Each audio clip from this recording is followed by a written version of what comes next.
Good morning, everyone. Welcome back.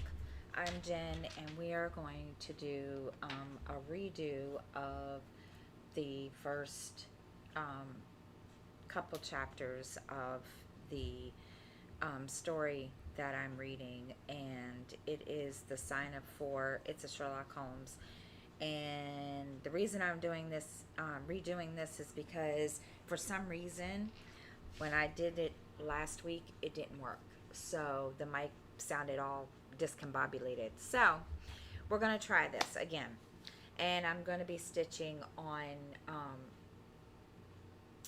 A Stitch in Time by Amy Stewart from Haid. So we're going to get started. The Science of Deduction. Sherlock Holmes took his bottle from the corner of the mantelpiece and his hypodermic syringe from its neat morocco case. With his long, white, nervous fingers, he adjusted the delicate needle and rolled back to his left shirt cuff. For some little time, his eyes rested thoughtfully upon the sinewy forearm and wrist, all dotted and scarred from the innumerable puncture marks. Finally, he thrust the sharp point home, pressed down the tiny piston, and sank back into the velvet-lined armchair with a long sigh of satisfaction. 3 times a day for many months I had witnessed this performance, but custom had not reconciled my mind to it. On the contrary, from day to day I had become more irritable at the sight, and my conscience swelled nightly within me at the thought that I had lacked the courage to protest. Again and again I had registered a vow that I should deliver my soul upon the subject, but there was that in the cool, nonchalant air of my companion which made him the last man with whom one who would take care to take anything approaching to a liberty. His great powers, his masterly manner, and the experience which I had had of his many extraordinary qualities all made me definitive and backward in crossing him. Yet upon that afternoon, whether it was the bain which I had taken with my lunch, or the additional exasperation produced by the extreme deliberation of his manner, I suddenly felt that I could no longer hold it in. "Which is it today?" I asked. "Morphine or cocaine?" He raised his eyes languidly from the old back letter volume which he had opened. "It is cocaine," he said, "a 7% solution. Would you care to try?" "No, indeed," I answered briskly. "My constitution has not got over the Afghan campaign yet. I cannot afford to throw any extra strain upon it." He smiled at my vehemence. "Perhaps you are right, Watson," he said. "I suppose that his influence is physically a bad one. I find it, however, so transcendently stimulating and clarifying to the mind that its secondary action is a matter of small moment. But consider," I said earnestly, "count the cost. Your brain may, as you say, be roused and excited, but it is a pathological and morbid process, which involves increased tissue change, and may at last leave a permanent weakness. You know, too, what a black reaction comes upon you.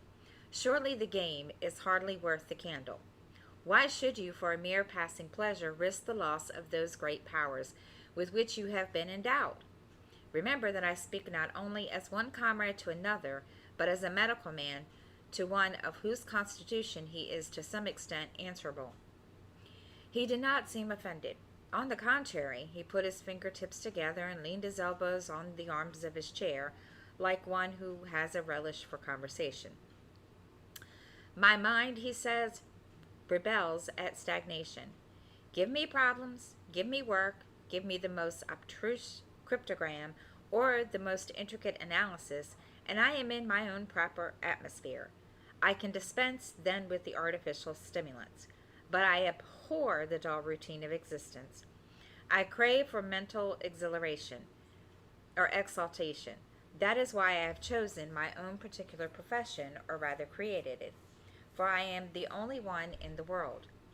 "The only unofficial detective?" I said, raising my eyebrows. "The only unofficial consulting detective," he answered. I'm the last and the highest court of appeal in detection. When Gregson or Lestrade or Anthony Jones are out of their depths, which, by the way, is their normal state, what the matter is laid before me. I examine the data as an expert and pronounce a specialist's opinion. I claim no credit in such cases. My name figures in no newspaper. The work itself, the pleasure of finding a field for my peculiar prowess, is my highest reward. But you have yourself had some experience of my methods of work in the Jefferson Hope case. Yes, indeed, I said cordially. I was never so struck by anything in my life. I even embodied it in the small brochure with the somewhat fantastic title of A Study in Scarlet. He shook his head sadly. I glanced over it, he said. Honestly, I can't congratulate you upon it. Detection is, or ought to be, an exact science, and should be treated in the same cold and unemotional manner. You have attempted to tinge it with romanticism, which produces much the same effect as if you had worked a love story or an elopement into the fifth proposition of Euclid. But the romance was there, I remonstrated. I could not tamper with the facts. Some facts should be suppressed, or at least a just sense of proportion should be observed in treating them. The only point in the case which deserved mention was the curious analytical reasoning from effects to causes by which I succeeded in unraveling it. I was annoyed at this criticism of work, which had been specifically designed to please him. I confess, too, that I was irritated by the egotism which seemed to demand that every line of my pamphlet should be devoted to his own special doings. More than once during the years that I had lived with him in Baker Street, I had observed that a small vanity underlay my companion's quiet and didactic manner. I had no remark, however, but I sat nursing my wounded leg. I had a Jezail bullet through it some time before, and though it did not prevent me from walking, it ached wearily at every change of the weather. My practice has extended recently to the continent, said Holmes, after a while filling up his briar-root pipe. I was consulted last week by Francois Levard, who, as you probably know, has come rather to the front lately in the French detective service. He has all the Celtic power of quick intuition. He is deficient in the wide range of exact knowledge, which is essential to the higher development of his art. The case was concerned with a will and possessed some features of interest. I was able to refer him to two parallel cases, the one at Riga in 1857 and the other at St. Louis in 1871, which have suggested to him the true solution. Here is the letter which I had this morning acknowledging my assistance. He tossed over, as he spoke, a crumpled sheet of foreign notepaper. I glanced my eyes down at it, catching a profusion of notes of admiration with stray magnifiques, coups de maître, and tours de force, all testifying to the ardent admiration of the Frenchman. He speaks as a pupil to his master, I said. Oh, he rates my assistance too highly, said Sherlock Holmes lightly. He has considerable gifts himself. He possesses 2 out of the 3 qualities necessary for the ideal detectives. He is only wanting a knowledge, and that may come in time. He is now translating my small works into French. Your works? Oh, didn't you know? He cried, laughing. Yes, I have been guilty of several monographs. They are all upon technical subjects. Here, for example, is one. Upon the distinction between the ashes of the various tobaccos. In it, I enumerate 140 forms of cigar, cigarette, and pipe tobacco, with colored plates illustrating the difference in the ash. It is a point which is continually turning up in the criminal trials, and which is sometimes of supreme importance as a clue. If you can say definitely, for example, that some murder has been done by a man who was smoking an Indian lunka, it obviously narrows your field of search. To the trained eye, there is as much difference between the black ash of the trichinopoly and the white fluff of bird's eye as there is between a cabbage and a potato. You have an extraordinary genius for the minute, I remarked. I appreciate their importance. Here is my monograph upon the tracing of footsteps, with some remarks upon the issues of plaster of Paris as a preserver of impresses. Here, too, is a curious little work upon the influence of trade upon the form of the hand, with lithotypes of the hands of sliders, sailors, cork cutters, compositors, weavers, and diamond polishers. That is a matter of great practical interest to the scientific detective, especially in the cases of unclaimed bodies or in discovering the antecedents of criminals. But I weary you with my hobby. Not at all, I answered earnestly. It is of the greatest interest to me, especially since I have had the opportunity of observing your practical application of it. But you spoke just now of observation and deduction. Surely the one, to some extent, implies the other. Why, hardly, he answered, leaning back luxuriously in his armchair, sending up thick blue wreaths from his pipe. For example, the observation shows me that you have been to the Wigmore Street post office this morning, but deduction lets me know that when there you dispatched a telegram. Right, I said, right on both points. But I confess that I don't see how you arrived at that. It was a sudden impulse upon my part, and I have mentioned it to no one. It is simplicity itself, he remarked, chuckling at my surprise. So absurdly simple that an explanation is superfluous, and yet it may serve to define the limits of observation and of deduction. Observation tells me that you have a little reddish mold adhering to your instep, just opposite the Seymour Street office. They've taken up the pavement and thrown up some earth which lies in such a way that it is difficult to avoid treading in entering. The earth is of this peculiar reddish tint which is found, as far as I know, nowhere else in the neighborhood. So much is observation. The rest is deduction. How then did you deduce the telegram? Why, of course, I knew that you had not written a letter since I sat opposite to you all morning. I see also in your open desk there that you have a sheet of stamps and a thick bundle of postcards. What could you go into the post office for, then, but to send a wire? Eliminate all other factors, and the one which remains must be the truth. In this case, it certainly is so, I replied after a little thought. The thing, however, is, as you say, of the simplest. Would you think me impertinent if I were to put your theories to a more severe test? On the contrary, he said, it would prevent me from taking a second dose of cocaine. I should be delighted to work into any problem which you might submit to me.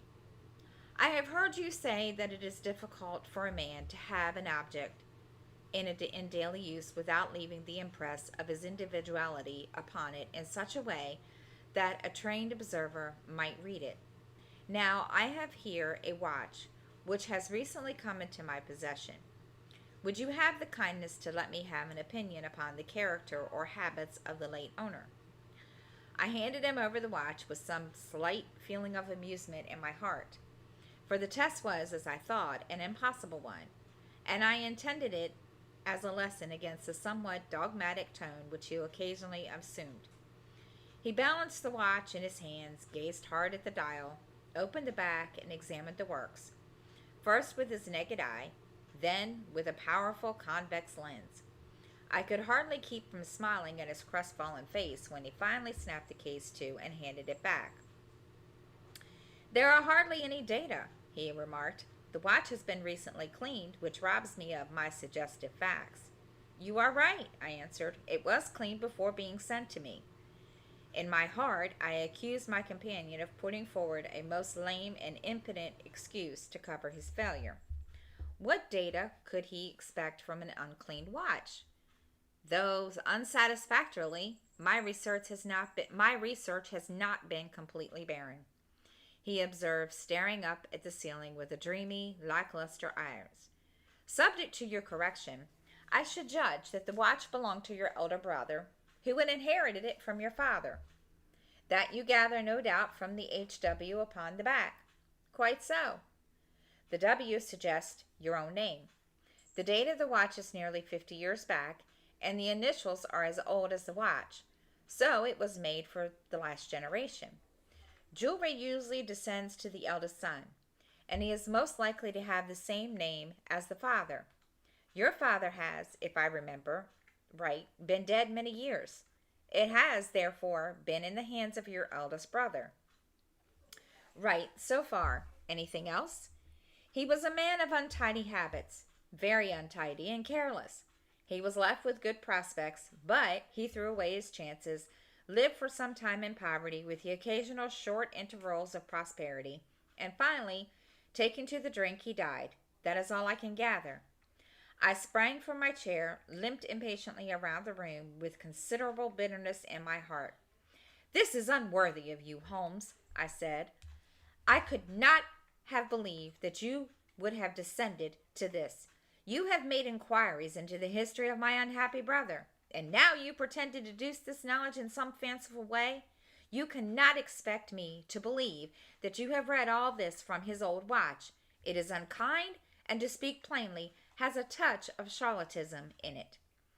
"My dear doctor," he said kindly, "pray accept my apologies. Viewing the matter as an abstract problem, I had forgotten how personal and painful a thing it might be to you.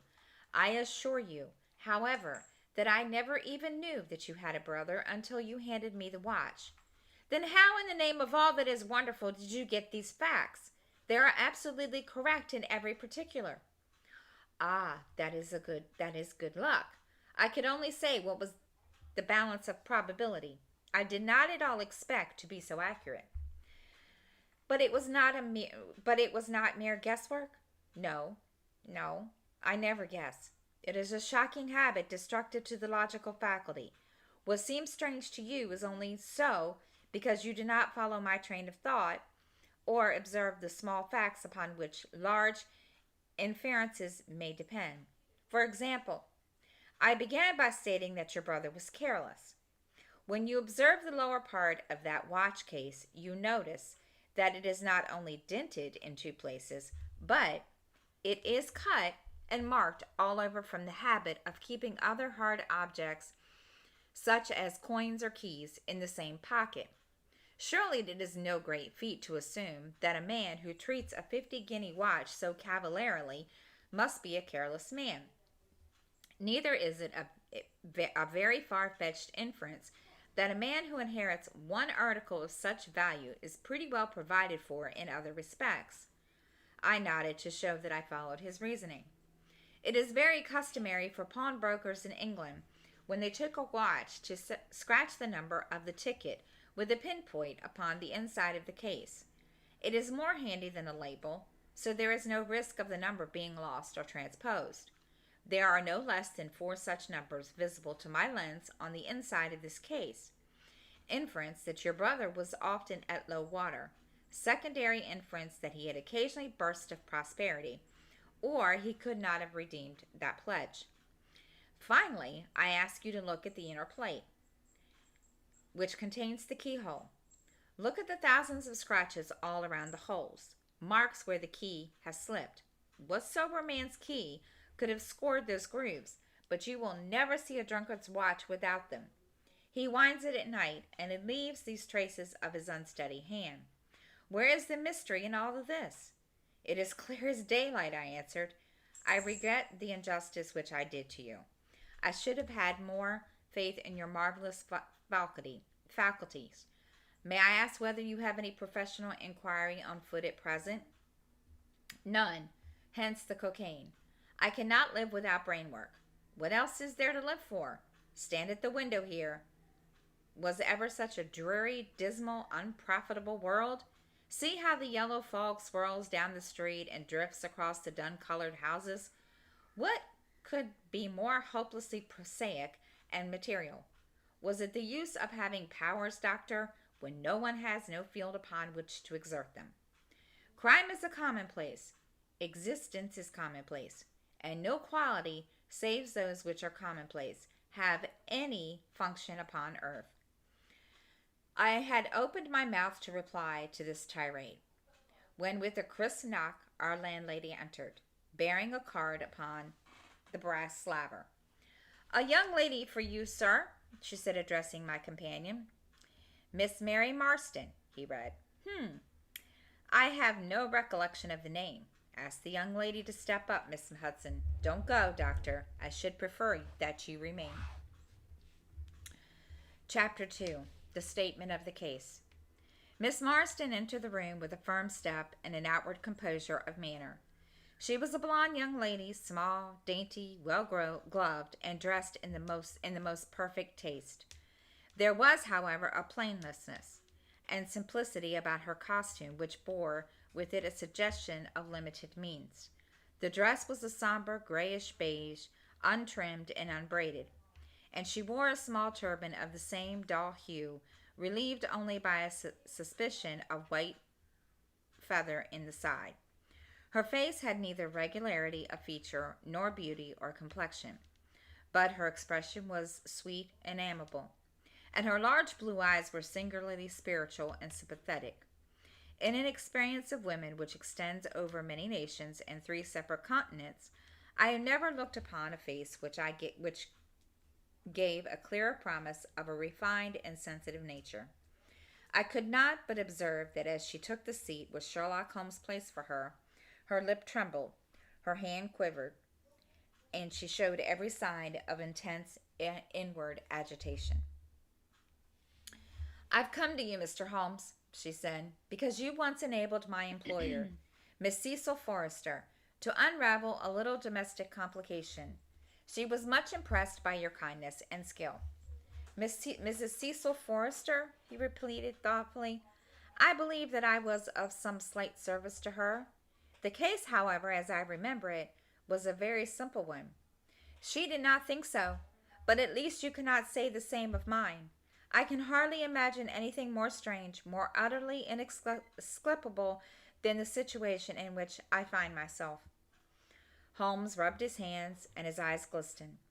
He leaned forward in his chair with an expression of extraordinary concentration upon his clear-cut, hawk-like features. "State your case," he said in a brisk business tone. I felt that my position was an embarrassing one. "You will, I am sure, excuse me," I said, rising from my chair. To my surprise, the young lady held up her gloved hand to detain me. "If your friend," she said, "would be kind enough to stop, he might be of inestimable service to me." I relapsed into my chair. "Briefly," she continued, "the facts are these. My father was an officer in an Indian regiment who sent me home when I was quite a child. My mother was dead, and I had no relative in England. I was placed, however, in a comfortable boarding establishment at Edinburgh, and there I remained until I was 17 years of age. In the year 1878, my father, who was the senior captain of his regiment, obtained 12 months' leave and came home. He telegraphed to me from London that he had arrived all safe and directed me to come down at once, giving the Langham Hotel as his address. His message, as I remember, was full of kindness and love. On reaching London, I drove to the Langham and was informed that Captain Marston was staying there, but that he had gone out that night before and had not yet returned. I waited all day without news of him. That night, on the advice of the manager of the hotel, I communicated with the police, and the next morning we advertised in all the papers. Our inquiries led us to no result, and from that day to this, no word has ever been heard from my unfortunate father. He came home with his heart full of hope, to find some peace, some comfort, and instead—" She put her hand to her throat, and a choking sob cut the sentence. "The date?" asked Holmes, opening his notebook. "He disappeared upon the 3rd of December, 1878, nearly 10 years ago." "His luggage?" "It remained at the hotel.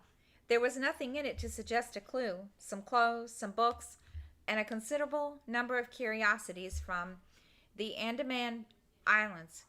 He had been one of the officers in charge of the convict guards there."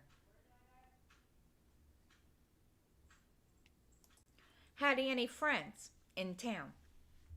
Only one that we know of, Major Sholto, of his own regiment, the 34th Bombay Infantry. The major had retired some little time before and lived in Upper Norwood. We communicated with him, of course, but he did not even know that his brother of officer was in England. A singular case, remarked Holmes. I have not yet described to you the most singular part. About 6 years ago, to be exact, upon the 4th of May, 1882, an advertisement appeared in the Times asking for the address of Miss Mary Marston, and stating that it would be to her advantage to come forward. There was no name or address appended. I had at the time just entered the family of Mrs. Cecil Forrester in the capacity of governess. By her advice, I published my address in the advertisement column. The same day there arrived through a post a small cardboard box addressed to me, which I found to contain a very large and lustrous pearl.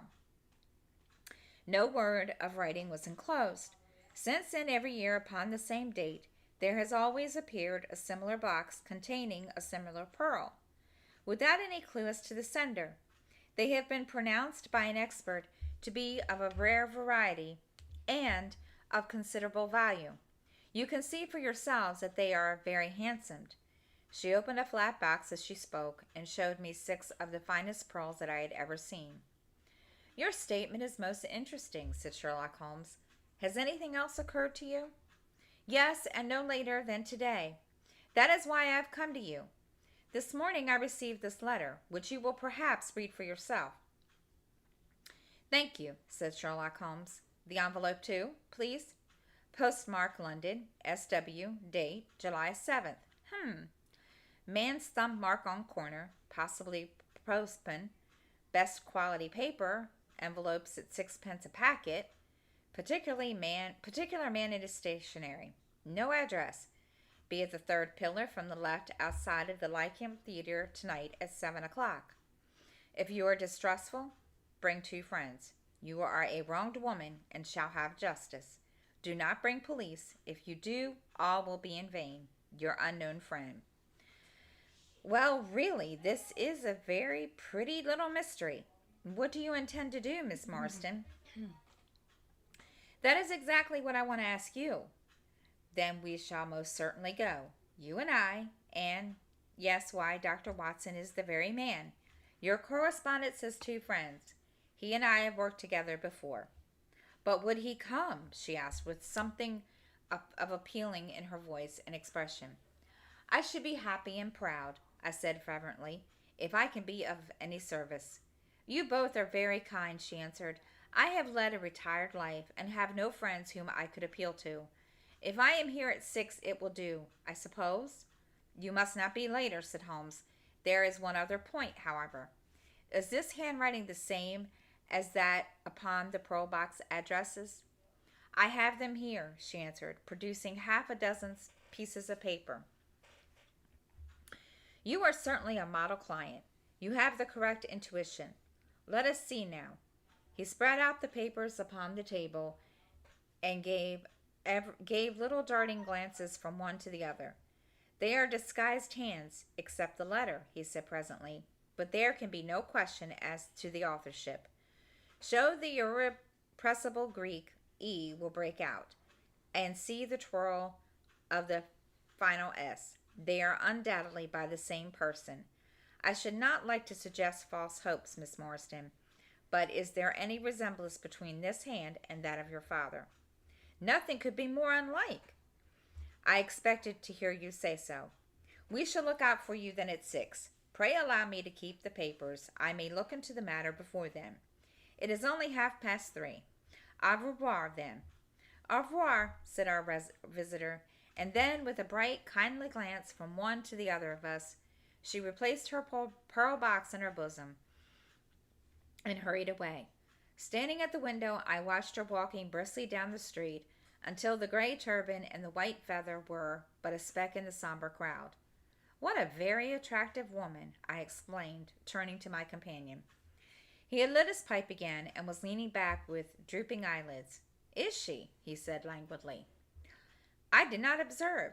You really are an automan, automation, automation.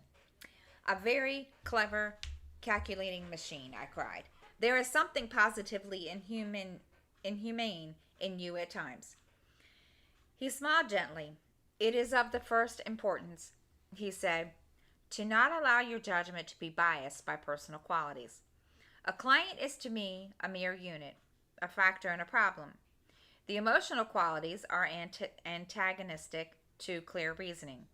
I assure you that the most winning woman I ever knew was hanged for poisoning three little children for their insurance money, and the most repellent man of my acquaintance is a philanthropist who has spent nearly $250,000 upon the London poor. In this case, however, I never make exceptions. An exception disproves the rule. Have you ever had an occasion to study character and handwriting? What do you make of this fellow's scribble? It is legible and regular, I answered, a man of business habits and of some force of character. Holmes shook his head. Look at his long letters, he said. They hardly rise above the common herd. That D might be an A, and that I an E. Men of character always differentiate in their long letters, however illegibly they may write. There is a facilitation in his K's and self-esteem in his capitals. I'm going out now. I have a few references to make. Let me recommend this book, one of the most remarkable ever penned. It is Winwood's Reed's Martyrdom of a Man. I shall be back in an hour. I sat in the window with the volume in my hand, but my thoughts were far from the daring speculations of the writer. My mind ran upon our late visitor, her smiles, the deep, rich tones of her voice, and the strange mystery which overhung her life. If she were 17 at the time of her father's disappearance, she must be 27 now, a sweet age, when youth has lost its self-consciousness and become a little sobered by experience. So I sat and mused until such dangerous thoughts came into my head that I hurried away to my desk and plunged furiously into the latest treatise upon pathology. What was I, an army surgeon with a weak leg and a weaker banking account, that I should dare to think of such things? She was a unit, a factor, nothing more. If my future were black, it was better surely to face it like a man than to attempt to brighten it by mere will of the wisps of the imagination. Chapter 3. In Quest of a Solution. It was 5:30 before Holmes returned. He was bright, eager, and in excellent spirits, a mood which in his case alternated with fits of the blackest depression. There is no great mystery in this matter, he said, taking the cup of tea which I had poured out for him. The facts appear to admit of only one explanation. What? You've solved it already? Well, that would be too much to say. I have discovered a suggestive fact, that is all. It is, however, very suggestive. The details are still to be added. I have just found on consulting the back files of the Times that Major Sholto of Upper Norwood, late of the 34th Bombay Infantry, died upon the 28th of April, 1882. I may be very obtuse, Holmes, but I fail to see what this suggests. No? You surprise me. Look at it in this way, then.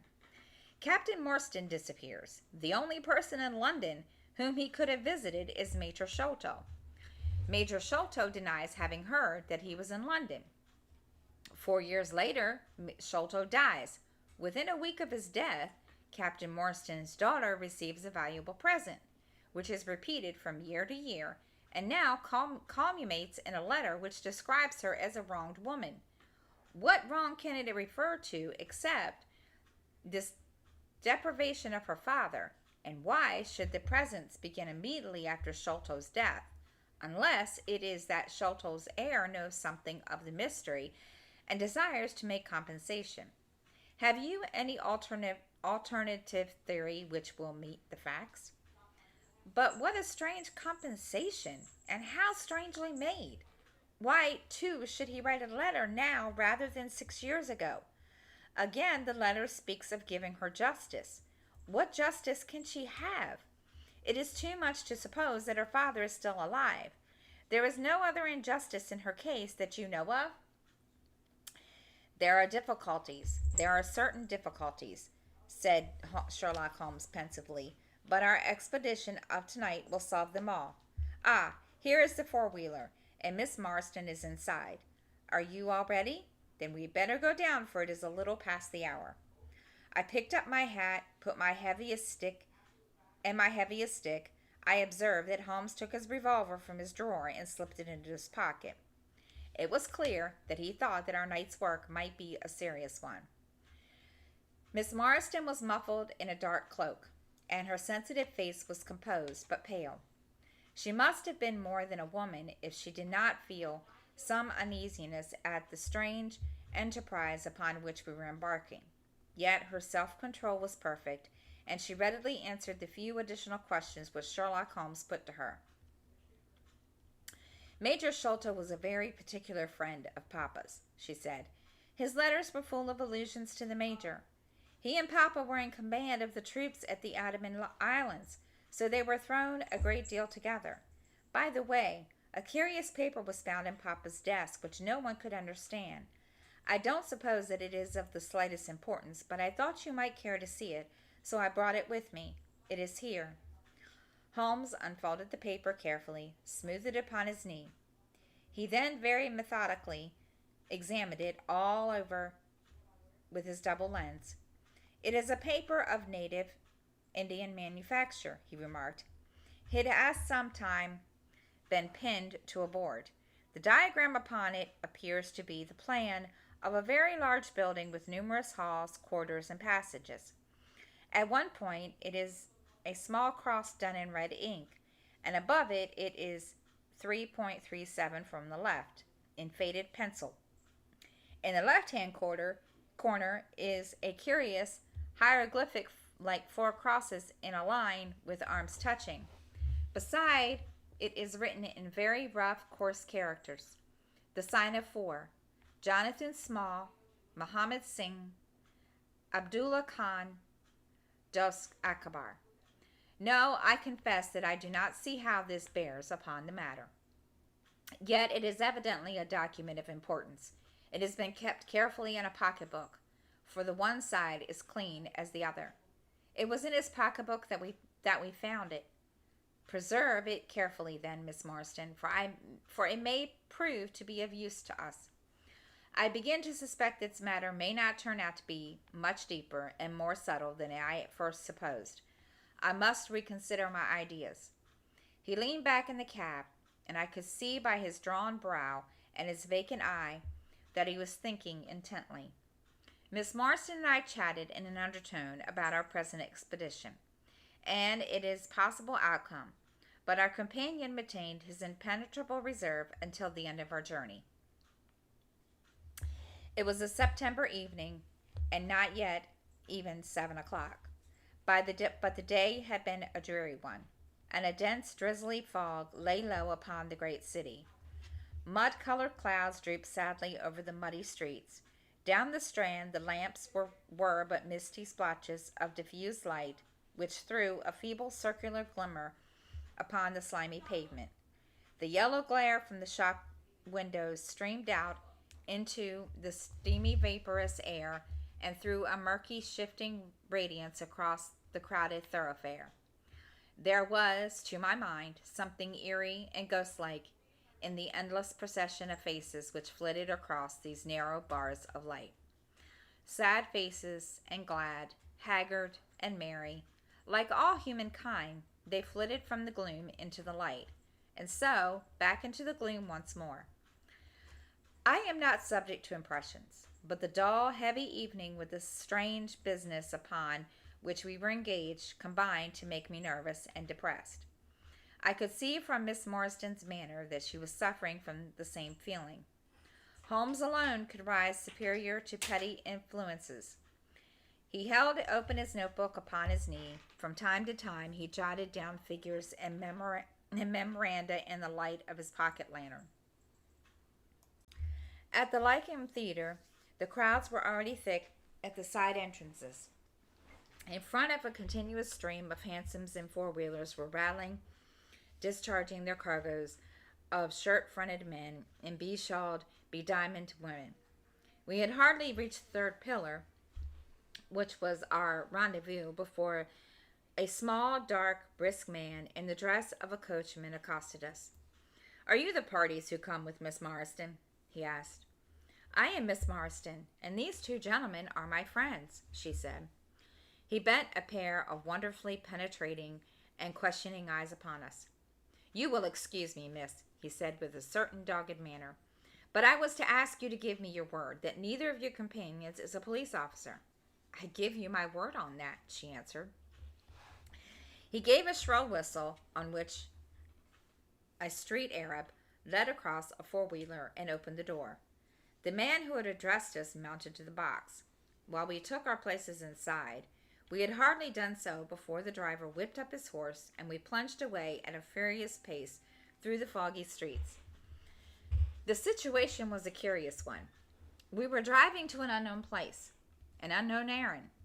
Yet our invitation was either a complex hoax, which was inconceivably hypothesis, or else we had good reason to think that the important issues might hang upon our journey.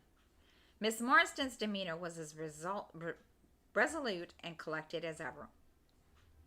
I endeavored to cheer and amuse her by reminiscences of my adventures in Afghanistan, but to tell the truth, I myself was so excited at our situation and so curious as to our destination that my stories were slightly involved. To this day she declares that I told her one moving anecdote as to how a musket looked into my tent at the dead of night, and how I fired a double-barreled tiger cub at it.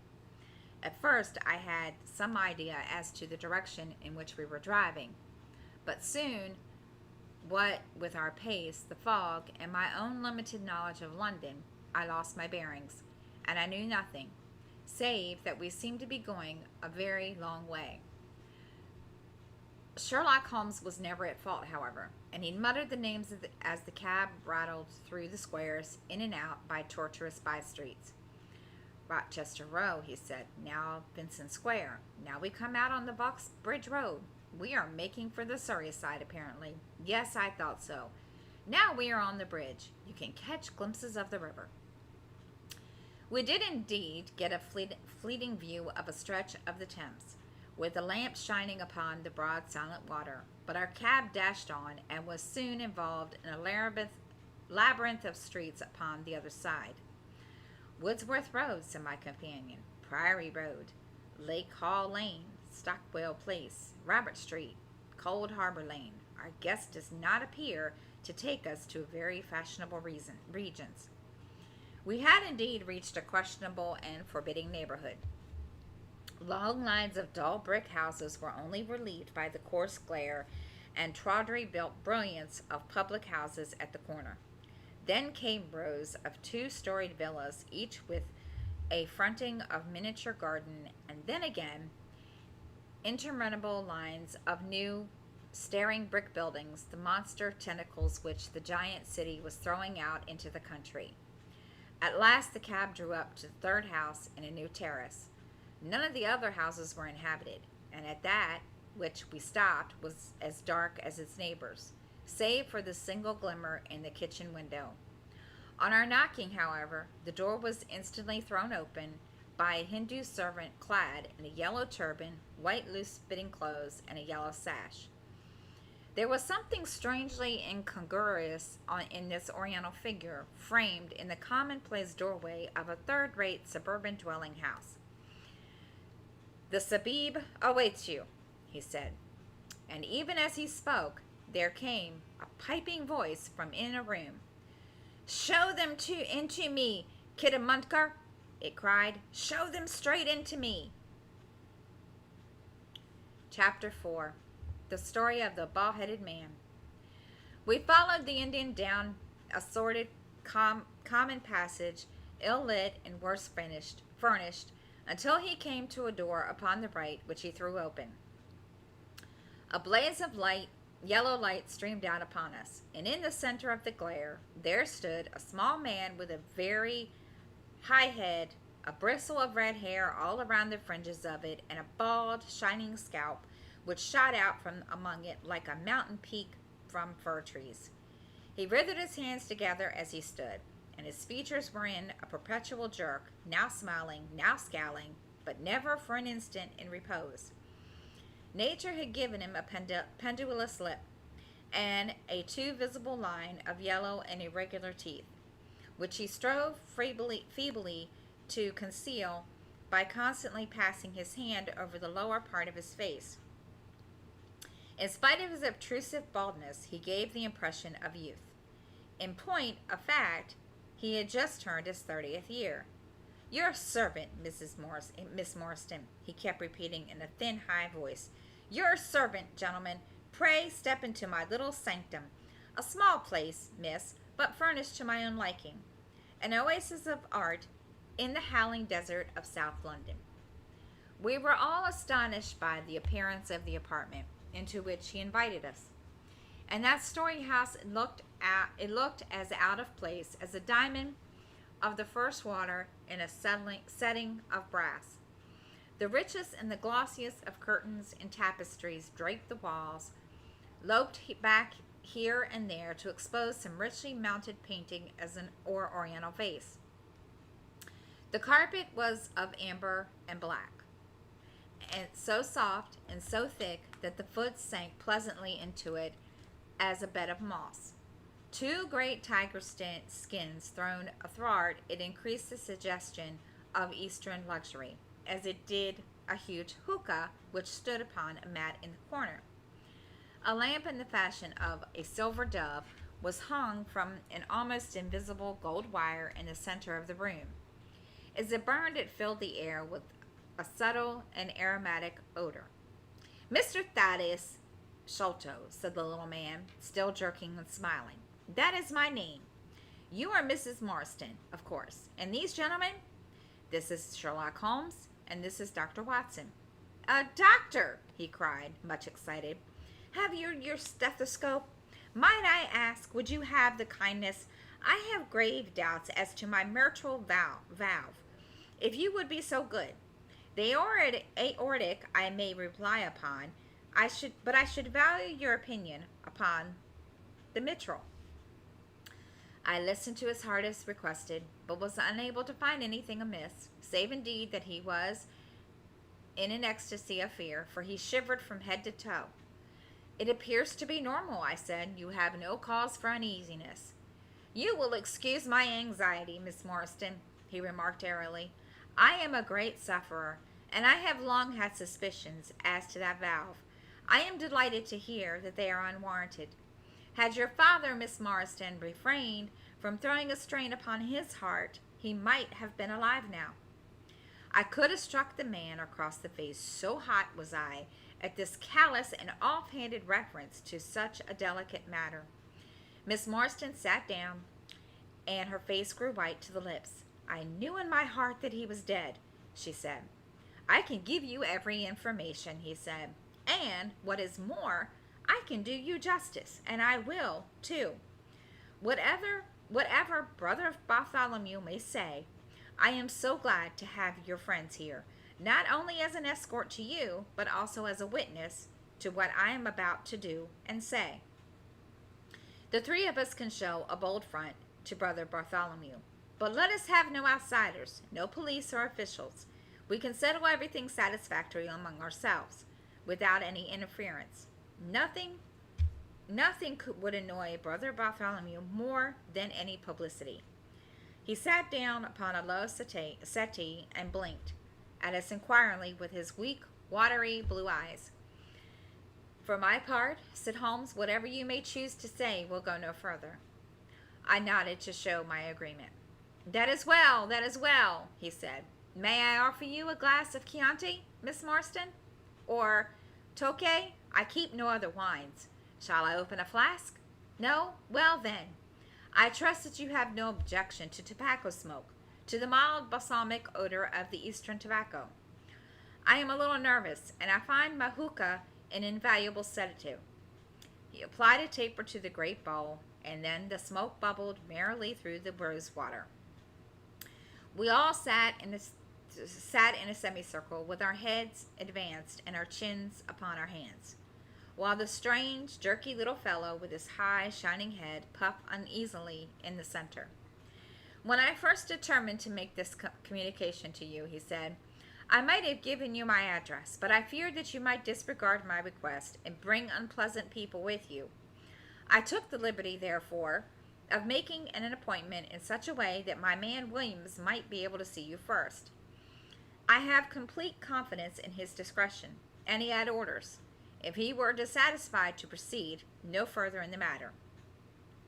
You will excuse these precautions, but I am a man of somewhat retiring, and I might even say refined taste, and there is nothing more unanesthetic than a policeman.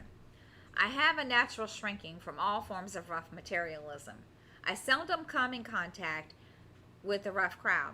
I live, as you see, with some little atmosphere of elegance around me. I may call myself a patron of the arts. It is my weakness. The landscape is generally court, and though a connoisseur might perhaps throw a doubt upon that Salvator Rosa, there cannot be the least question about the Bouguereau. I'm partial to the modern French school.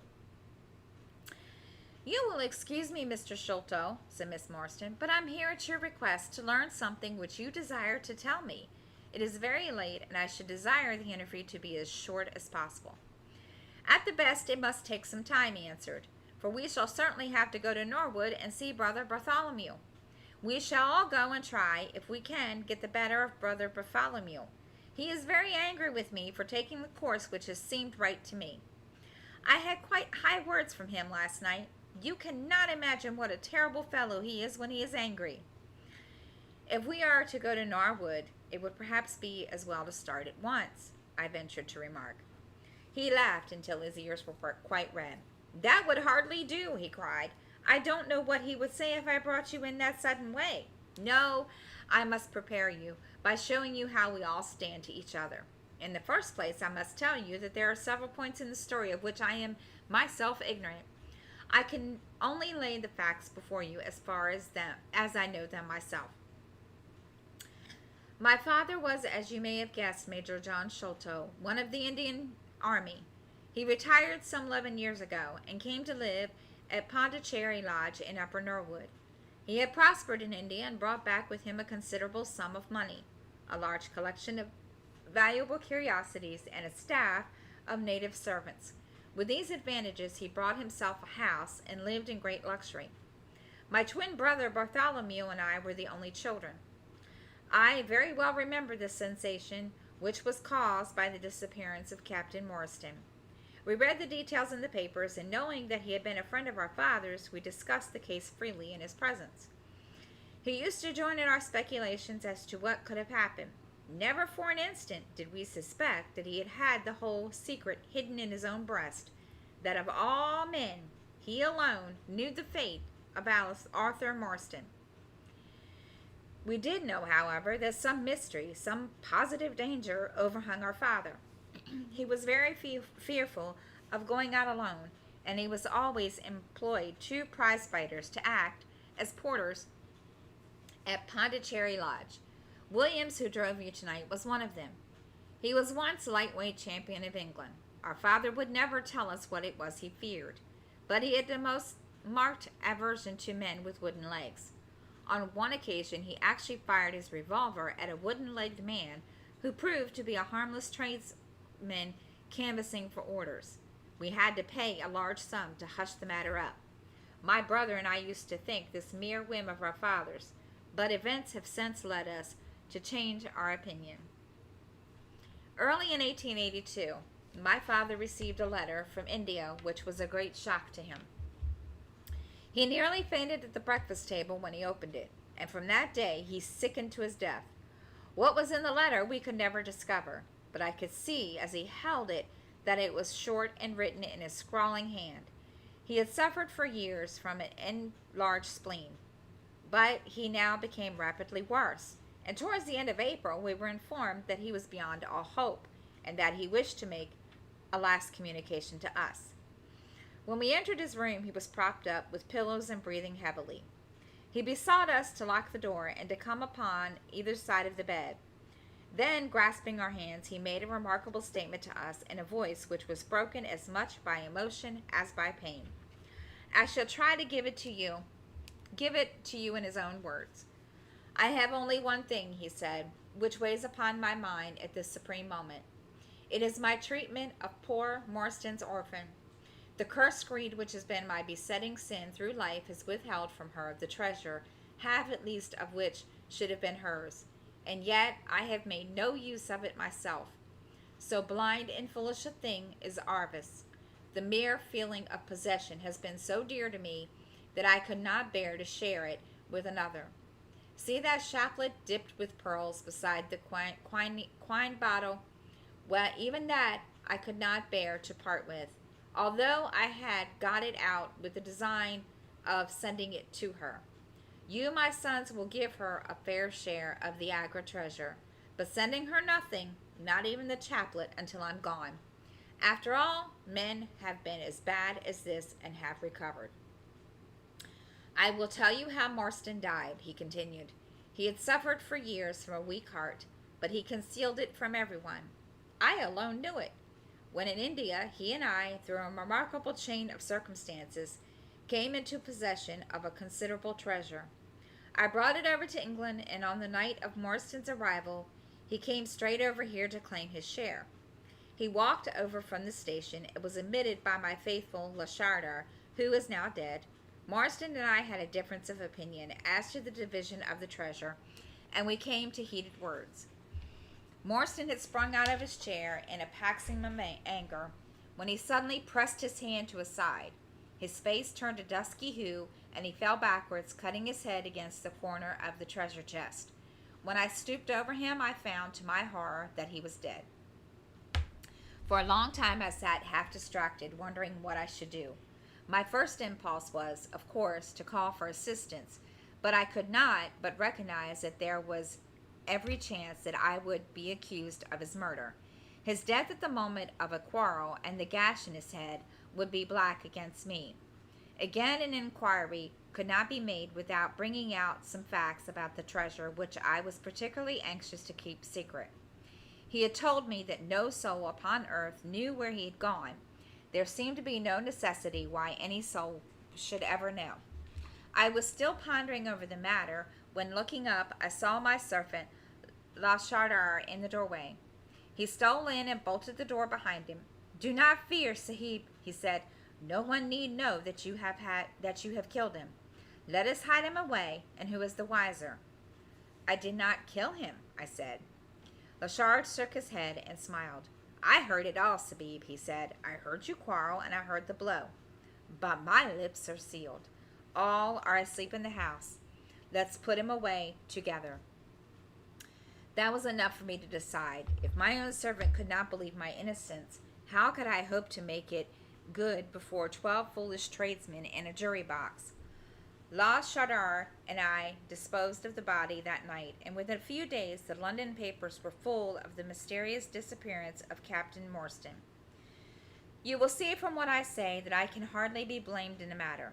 My fault lies in the fact that we concealed not only the body, but also the treasure, and that I have clung to Marston's share as well as to my own. I wish you, therefore, to make restitution. Put your ears down to my mouth. The treasure is hidden in. At this instant, a horrible change came over his expression. His eyes stared widely, his jaw dropped, and he yelled in a voice which I can never forget, "Keep him out! For Christ's sake, keep him out!" We both stared round at the window behind us upon which his gaze was fixed. A face was looking in at us out of the darkness. We could only see the whitening of the nose where it was pressed against the glass. It was a bearded, hairy face with wild, cruel eyes and an expression of concentrated malevolence. My brother and I rushed towards the window, but the man was gone. When we returned to my father, his head had dropped and his pulse had ceased to beat. We searched the garden that night, but found no sign of the intruder, save that just under the window Single foot mark was visible in the flower bed. But for that one trace, we might have thought that our imaginations had conjured up that wild, fierce face. We soon, however, had another and more striking proof that there were secret agencies at work all around us. The window of my father's room was found open in the morning. His cupboards and boxes had been rifled, and upon his chest was fixed a torn piece of paper with the words, "The sign of the four," scrawled upon it.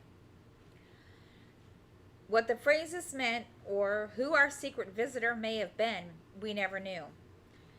As far as we can judge, none of my father's property had been turned out.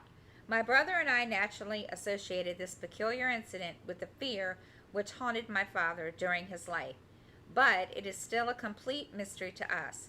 The little man stopped to relight his hookah and puffed thoughtfully for a few minutes. We had all sat and absorbed, listening to his extraordinary narrative. At the short account of her father's death, Miss Marston had turned deadly white, and for a moment I feared she was about to faint. She rallied, however, on drinking a glass of water, which I quietly poured out for her from a Venetian carafe upon the side table. Sherlock Holmes leaned back in his chair with an abstract expression and the lids drawn low over his glittering eyes. As I glanced at him, I could not but think how, on that very day, he had complained bitterly of the commonplaceness of life. Here at least was a problem which could tax his sagacity to the utmost.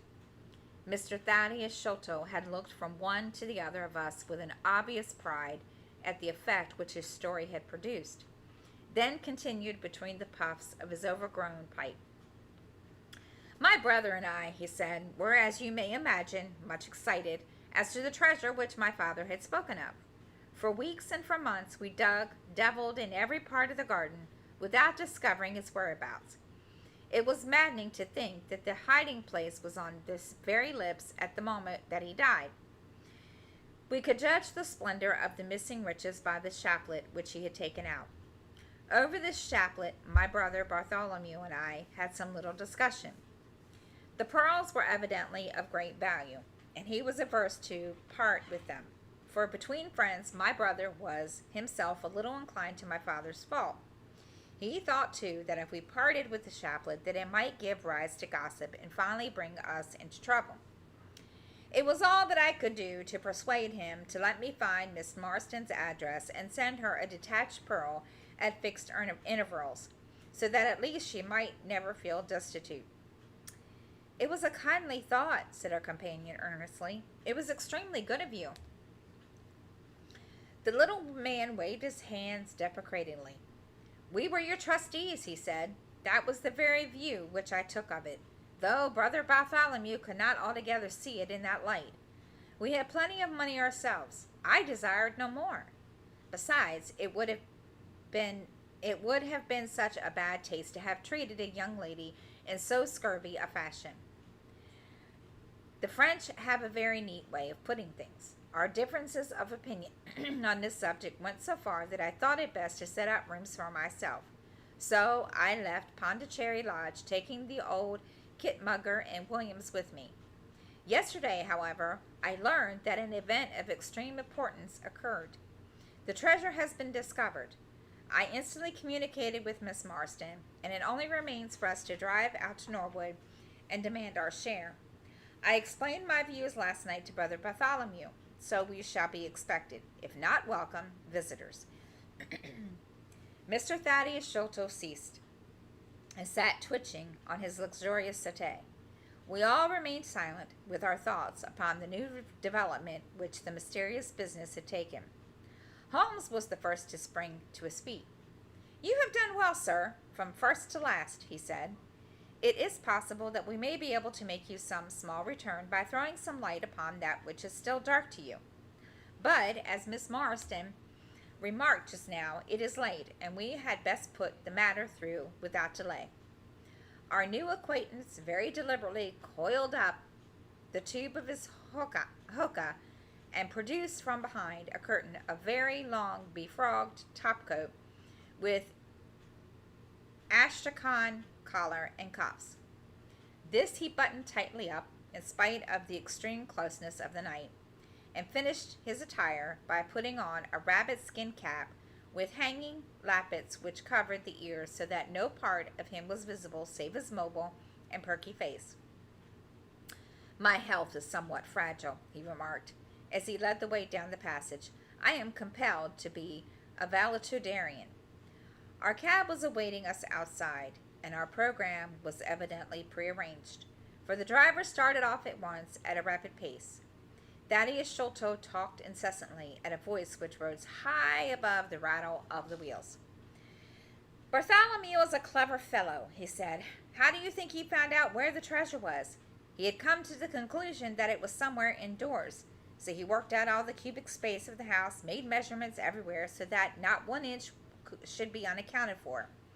Among other things, he found that the height of the building was 74 feet. But on adding together the heights of all the separate rooms and making every allowance for the space between, which he ascertained by borings, he could not bring the total to more than 75 feet, or 70 feet. There were 4 feet unaccounted for. These could only be at the top of the building. He knocked a hole, therefore, in the lath and plaster a ceiling of the highest room, and there, sure enough, he came upon another little garret above it, which had been sealed up and was known to no one. In the center stood the treasure chest, resting upon 2 rafters. He lowered it through the hole, and there it lies. He computes the value of the jewels at not less than 500,000 sterling. At the mention of this gigantic sum, we all stared at one another open-eyed. Miss Marston, could we secure her rights, would change from a needy governess to the richest heiress in England. Surely it was the price of a loyal friend to rejoice at such news. Yet I am ashamed to say that the selfness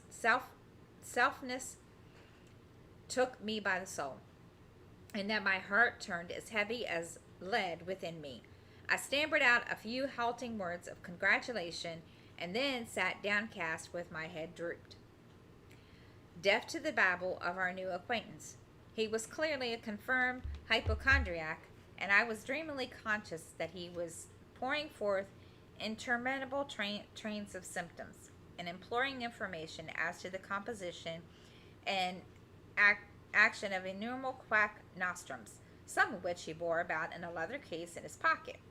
I trust that he may not remember any of the answers which I gave him that night.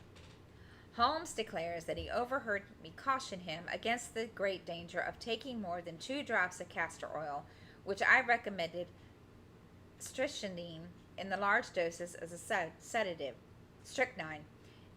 However that may be, I was certainly relieved when our cab pulled up with a jerk, and the coachman sprang down to open the door. "This, Miss Marston, is Pondicherry Lodge," said Mr. Thaddeus Sholto as he handed her out. And that is the end of story time today. I hope everybody enjoyed this. I am not going to be stitching. I'm going to be diamond painting on my Supernatural. So have a great day, guys. I will see you all next time. Thank you for listening. Hopefully you guys can hear this time.